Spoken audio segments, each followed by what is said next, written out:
ang orasan ay patuloy na umiikot. At tayo ay naiiwanan ng panahon. Kaya hanggat maaga pa, ay gawin mo na ang nararapat. Sapagkat darating ang panahon, ang orasan ay hihinto. At ang orasan ay sisigaw. Oras mo na.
Sabay sa ikot ng mundo,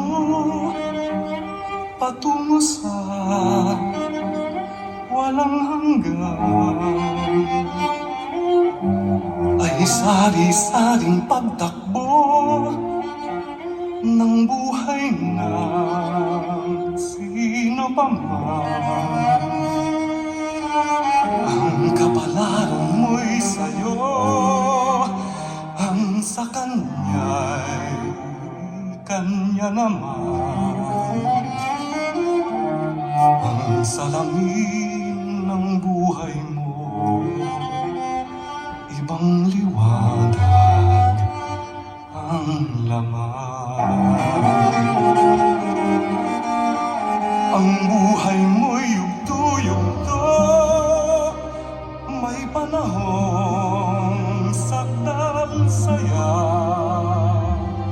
Minsan na may namumugdo sa pagluha ang iyong mata. Kahit paglakad mo'y wasto, may papatid sa iyong paa. Minsan kahit nakahinto, biyaya ay sumasamba. Sa iyong anyo, sa salamin, mayroon silang tatandaan.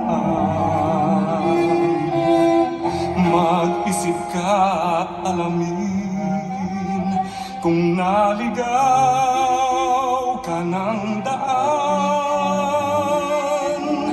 bago tuluyang mawala ang inag mo sa salamin.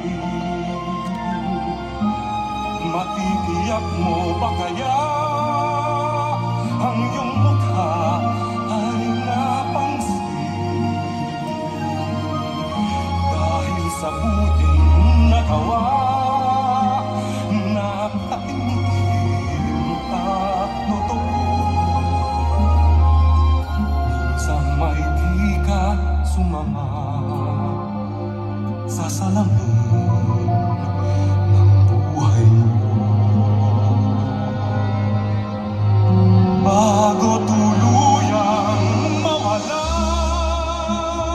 ang inag mo sa salamin, matitiyak mo ba kaya ang iyong mukha ay napansin? Dahil sa buting nagawa na taimtim at totoo, minsan may di ka sumama sa salamin ng buhay mo.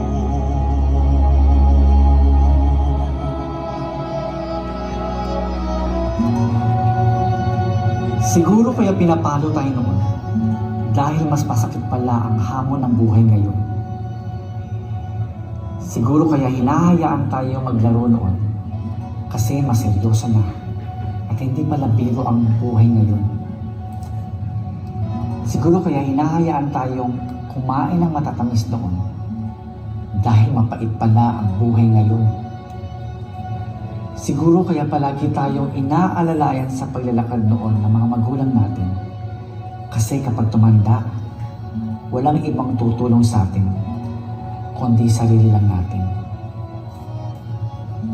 Siguro kaya masaya tayo sa 10 piso noon dahil hindi mo palabas na basta mabibili ang mga gusto mo ngayon. Siguro kaya nung bata tayo, pinapatulog tayo sa hapon. Kasi kapag tumanda ka na, mamamalimos ka ng tulog at pahinga. Siguro kaya pinapakain tayo ng masustansya noon para sa pagtanda, mas malakas nating haharapin yung mga pagsubok ng buhay.